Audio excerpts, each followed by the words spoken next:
امریکہ سمجھ رہا تھا کہ وہ ایران پر مسلسل بمباری کرے گا، 10 روز تک بمباری کرے گا اور مختلف اہداف کو نشانہ بنائے گا، جن میں شہری انفراسٹرکچر بھی شامل ہے، فوجی تنصیبات بھی شامل ہیں۔ اتنی تباہی پھیلائی جائے گی کہ ایران گھٹنوں پر آ جائے گا یا پھر ٹوٹ جائے گا۔ لیکن امریکہ مکمل طور پر، یکسر طور پر اس میں ناکام ہو گیا ہے۔ ایران نہ صرف ٹوٹا نہیں ہے بلکہ وہ ڈٹ کے کھڑا ہے اور وہ مذاکرات کی بھیک بھی نہیں مانگ رہا۔ اور یہ بات کوئی اور نہیں کہہ رہا، یہ یو ایس کی انٹیلیجنس اپنے ایک رپورٹ میں ڈونلڈ ٹرمپ کو بتا رہی ہے اور واشنگٹن پوسٹ نے اس کو شائع کیا ہے۔ میرا نام اظہر علی خان ہے اور آپ دیکھ رہے ہیں آج کی بات۔ امریکہ 10 روز سے مسلسل بمباری کرتا ہے، پوری رات بمباری کرتا ہے، مختلف جزائر پہ کرتا ہے، مختلف فوجی تنصیبات کو نشانہ بناتا ہے، میزائل سائٹس کو نشانہ بناتا ہے، ڈرون لانچنگ سائٹس کو نشانہ بناتا ہے، کچھ ایسی جگہوں کو بھی نشانہ بناتا ہے جو کمیونیکیشن کے حوالے سے انتہائی اہم ہیں، اور آبنائے ہرمز پر ایران کی گرفت کو توڑنے کے لیے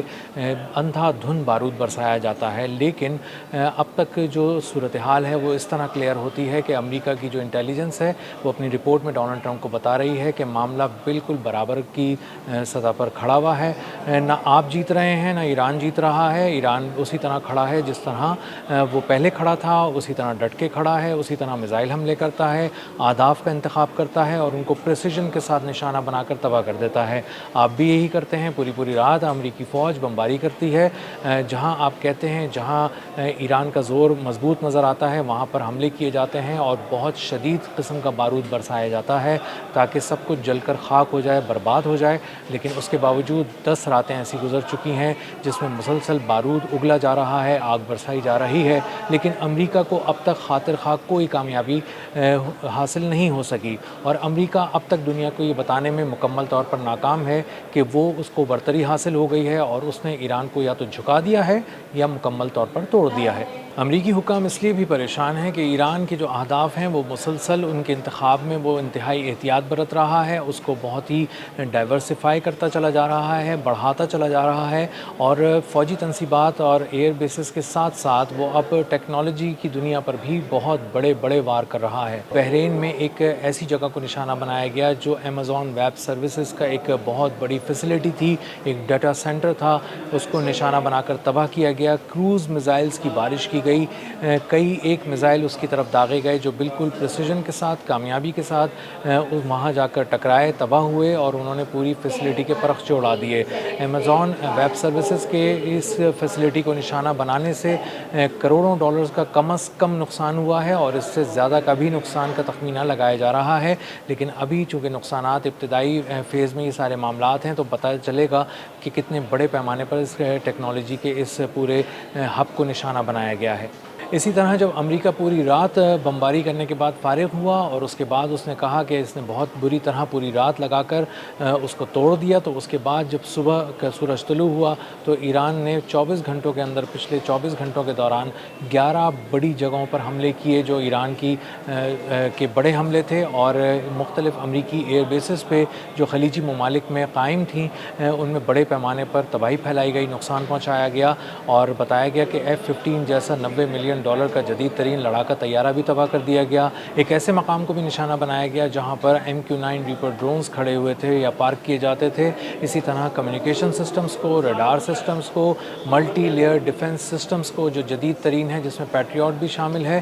اس کو بھی نشانہ بنا کر تباہ کیا گیا، اور بیلسٹک میزائلوں کی جو ایک نئی ٹیکنالوجی کے ذریعے کیے جا رہے ہیں حملے، نئے ویریئنٹ کے بیلسٹک میزائل استعمال کیے جا رہے ہیں، انہوں نے ہر طرف تباہی مچائی ہوئی ہے۔ کویت ہو، بحرین ہو یا اردن ہو، وہاں پر کوئی بھی فوجی اثاثہ اس وقت امریکہ کا محفوظ نہیں ہے، اور اثاثے جو فوج کے ہیں، جو مہنگے ترین اثاثے ہیں امریکہ کے، وہ بہت تیزی سے وہاں سے منتقل کیے جا رہے ہیں۔ کچھ دن پہلے ایک MQ-4C ٹرائٹون جو ان کا $250 ملین کا ایک ڈرون ہے، جدید ترین ڈرون، اس کو بھی مشرق وسطیٰ سے اڑا کر ایک خاص مقام پر بھیج دیا گیا، اور اس کو یہاں سے ہٹانے کی اور ری لوکیٹ کرنے کی وجہ یہی تھی کہ کسی بھی وقت امریکی حکام کو یہ خدشہ تھا کہ ایران کے حملے میں اس کے بھی پرخچے اڑ جائیں گے۔ اسی طرح بہت سے جدید لڑاکا طیارے جو یہاں پر مشرق وسطیٰ کی مختلف ایئر بیسز پہ امریکہ نے لا کر پارک کیے تھے، انہیں بھی اسرائیل بھیج دیا گیا، اسرائیل کی ایئر بیسز بھیج دیا گیا، اور اس کی وجہ یہ بتائی گئی ہے کہ اس وقت وہ بھی تمام جو طیارے تھے وہ بھی خطرے میں تھے، اور اس بات کا بہت زیادہ خدشہ تھا کہ ان کو بھی بہت ہی پریسیجن کے ساتھ نشانہ بنا کر تباہ کر دیا جائے گا، اور امریکہ جو اپنے پہلے ہی اربوں ڈالر کے طیارے اور ڈرون اس وقت تک گنوا چکا ہے۔ تقریباً 4.5 ارب ڈالر کے طیارے اور ڈرونز اس وقت امریکہ کے اس ایران کے ساتھ جنگ میں تباہ ہو چکے ہیں۔ یہ ایک بہت بڑا نمبر ہے۔ اتنا نقصان کبھی بھی فضائی طور پہ امریکہ کو نہیں ہوا، اور نہ ہی اس کی فضائی برتری کو اتنی بری طرح دھچکا لگا ہے کہ اس کے طیاروں کو بریک لگ گئے ہیں، اور F-35 جیسا اسٹیلتھ ٹیکنالوجی کا حامل جدید ترین طیارہ ایرانی فضاؤں میں لاک کر لیا جاتا ہے اور اس کو نشانہ بنا کر تباہ کر دیا جاتا ہے، یا اس کو اس حد تک لاک کیا جاتا ہے، اس حد تک جیم کیا جاتا ہے کہ وہ بڑی مشکل سے اپنی جان چھڑا کر بھاگتا ہے اور ایک ایسی بیس پہ ہنگامی لینڈنگ کرتا ہے جہاں اس کو اترنا ہی نہیں تھا۔ اسی طرح جس آبنائے ہرمز پر ایران کی گرفت توڑنے امریکہ چلا تھا، وہ پچھلے 10 روز کے دوران اس کے مختلف جزائر پر حملے کر رہا تھا، بمباری کر رہا تھا، اور یہ بتا رہا تھا کہ ہم نے کچھ ایسے کمیونیکیشن ٹاورز، کچھ ایسے ریڈارز تباہ کر دیے، کچھ ایسے دفاعی نظام تباہ کر دیے جن کے ذریعے ایران نے اپنی گرفت آبنائے ہرمز پہ مضبوط کر رکھی تھی۔ ان کی تباہی کے دعوے کے بعد امریکہ کو ایک بہت بڑا دھچکا لگا جب آج ایران نے 2 بہت بڑے آئل ٹینکرز کو آبنائے ہرمز پہ اس لیے نشانہ بنا کر تباہ کر دیا کہ وہ ایران کی بات نہیں مان رہے تھے، اور مجموعی طور پہ کچھ روز میں 2 سے زیادہ جو بڑی آئل ویسلز ہیں ان کو نشانہ بنایا گیا ہے، ان کو تباہ کیا گیا ہے، ان میں آگ لگی ہے، اور یہ UKMTO نے بھی، جو UK کی میری ٹائم آرگنائزیشن ہے، اس نے بھی اس کو کنفرم کیا ہے۔ تو آبنائے ہرمز جس پہ گرفت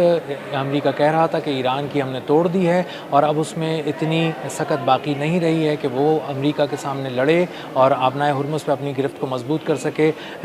اس دعوے کے کچھ دیر کے بعد ایران نے اس بات کو یقینی بنایا کہ اس دعوے کے پرخچے اڑا دیے جائیں، اور اسی کے ساتھ ساتھ 2 آئل ٹینکرز کو بھی تباہ کر دیا جائے جو امریکہ کی معاونت سے، اس کی سرپرستی میں وہاں سے گزرنے کی کوشش کر رہے تھے۔ اور پوری اب شپنگ انڈسٹری کو ایک بار پھر یہ بات اچھی طرح پتہ چل گئی ہے کہ اگر ایران سے بات نہیں کی تو آبنائے ہرمز سے گزرا نہیں جا سکتا۔ ایران کی اجازت کے بغیر آبنائے ہرمز سے گزرنے کا صاف مطلب یہ ہے کہ آپ کا جہاز تباہ ہو جائے گا، اور قیمتی جو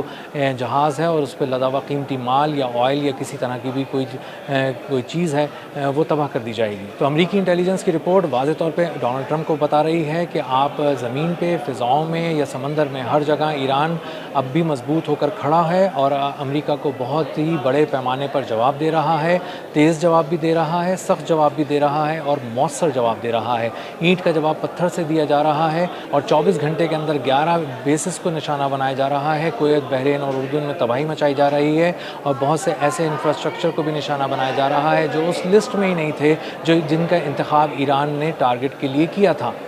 یہی وجہ ہے کہ ڈونلڈ ٹرمپ اب یہ سوچ رہے ہیں کہ یا تو کوئی بہت بڑا فیصلہ کن وار کیا جائے، بہت گہرا وار کیا جائے ایران پر، یا اس معاملے کو ابھی ٹھنڈا ہی رکھا جائے اور اسی طرح چلایا جائے کہ کچھ حملے کیے جائیں اور اس کے جواب میں ایران بھی کچھ حملے کرتا رہے۔ لیکن اس طرح کا ماحول بہت زیادہ دیر پوری دنیا کے لیے ٹھیک نہیں ہے، اور اسی لیے بہت سے جو ممالک ہیں وہ اس بات پر دنیا کے زور دے رہے ہیں کہ اس معاملے کو اب تھم جانا چاہیے، اس جنگ کو اب تھم جانا چاہیے، اور ایک بار پھر امریکہ اور ایران کو سیز فائر کی طرف جانا چاہیے۔ اب تک کے لیے اتنا ہی، ملتے ہیں اگلے ولاگ میں کسی نئی خبر، نئے تجزیے اور نئے زاویے کے ساتھ۔